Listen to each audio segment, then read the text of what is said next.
Hola y bienvenidos al canal Historias de la Biblia. En el vídeo de hoy nos sumergiremos en una de las narrativas más intrigantes y significativas del Antiguo Testamento, la historia de la Torre de Babel. Nuestro objetivo es compartir conocimiento, inspiración y reflexión, invitándote a explorar la sabiduría eterna y las enseñanzas de la Biblia. Independientemente de tu fe o creencia, esperamos que nuestros vídeos te brinden una experiencia enriquecedora, abriendo espacio para diálogos constructivos y reflexiones personales. Pero antes, no olvides suscribirte al canal y activar las notificaciones para seguir los próximos vídeos de Historias de la Biblia. ¡Vamos allá! La Torre de Babel siempre ha sido objeto de mucha especulación y curiosidad por parte de las personas. Sin embargo, muchas personas desconocen lo que la Biblia realmente dice al respecto y terminan creyendo en relatos que no tienen base bíblica. En este estudio bíblico conoceremos un poco más sobre la Torre de Babel. Pero antes necesitamos estudiar la propia ciudad de Babel. Después del diluvio, Dios ordenó que el hombre se dispersara y poblara la tierra, Génesis 9:7. Sin embargo, yendo en contra de la orden de Dios, esa población decidió unirse y construir una ciudad en la llanura de Saíner, Sumeria. La ciudad de Babel es la primera ciudad mencionada después del diluvio, y la región donde se construyó Babel posteriormente se convirtió en la famosa Babilonia. La ciudad de Babel fue fundada por Nimrod, quien también fundó las ciudades de Erech, Akkad y Calne. Cuando partió hacia Siria, construyó las ciudades de Nínive, Rehoboth-ir, Cale y Resén. Según el relato bíblico en el capítulo 11 del libro de Génesis, es posible que Babel haya sido la primera sede del gobierno de Nimrod y el lugar donde comenzó su reino. Junto con la construcción de Babel, el pueblo también comenzó a erigir una torre para fortificar la ciudad. Esta fue una acción totalmente contraria a la voluntad de Dios. La construcción de la Torre de Babel básicamente representaba la negativa a dispersarse y poblar la tierra. La expresión, cuyo tope llegue hasta los cielos, ejemplifica perfectamente la soberbia de aquella civilización, así como el avance tecnológico que ya poseían en ese momento. El texto de Génesis 11 no aclara si aquellas personas tenían miedo de un nuevo diluvio.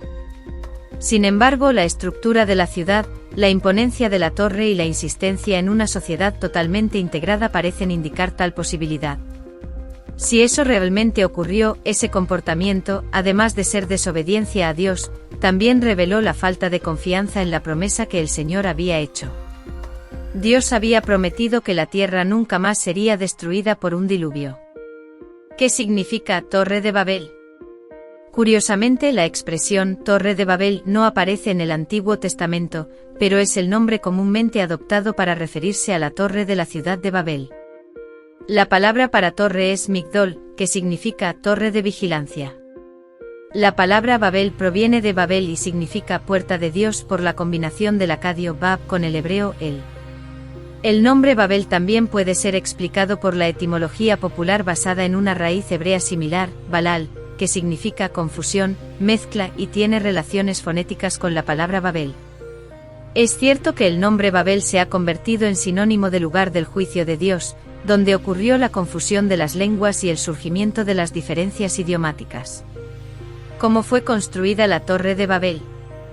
En la región de Babel, no había piedras adecuadas para ser utilizadas como ladrillos, ni cal para ser utilizada como argamasa. Por lo tanto, muchas construcciones en esa región se realizaban con ladrillos de arcilla secados al sol o preparados en hornos. Los cimientos de las edificaciones también se hacían con arcilla pisada, y el betún, brea, lodo, alquitrán, se usaba como argamasa. Las conocidas torres templo mesopotámicas, llamadas zigurates o ziguratus, se utilizan como referencia para entender la forma de la Torre de Babel. Estas torres eran rectangulares, construidas en niveles, accesibles mediante escaleras y rampas. Tenían un patio que conducía al segundo piso. Otras escaleras, generalmente externas, conducían a la cima de la torre. Normalmente estas torres tenían 3 niveles, pero hay evidencias de zigurates con hasta 7 niveles. En la cima de la torre había un santuario donde se colocaba la imagen de la deidad honrada por la construcción del zigurate en cuestión. Estas son características generales, pero no se sabe con certeza cuántos niveles tenía la Torre de Babel. Tampoco es posible determinar si la Torre de Babel tenía la función de santuario, ya que probablemente su construcción quedó incompleta junto con la propia ciudad cuando ocurrió la dispersión de los habitantes. Génesis 11:8. ¿Dónde se encontraba la Torre de Babel? Existen ruinas de la Torre de Babel. No se sabe exactamente dónde se construyó la Torre de Babel, solo se conoce la región con certeza. Debido a esto, hay algunas sugerencias sobre el lugar de la torre. Algunos intérpretes están de acuerdo con la tradición transmitida por judíos y árabes de que la Torre de Babel era el templo de Nabu, en Bers Nimrud, ubicado aproximadamente a 16 kilómetros al sur de Babilonia. Esta torre-templo tenía 7 niveles.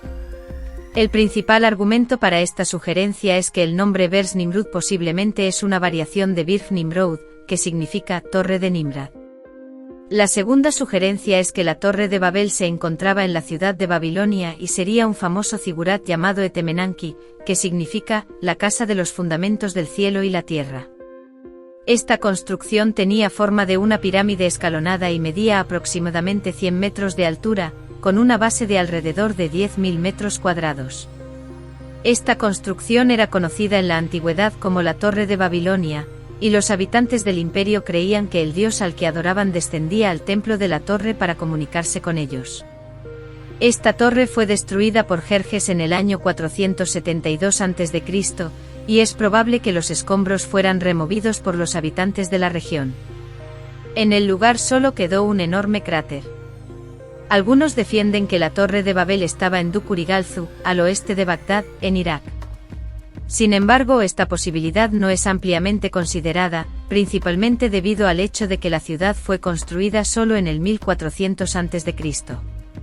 Existen tradiciones judías que afirman que Dios envió fuego del cielo y consumió por completo la Torre de Babel, incluyendo sus cimientos, lo que hace imposible su localización.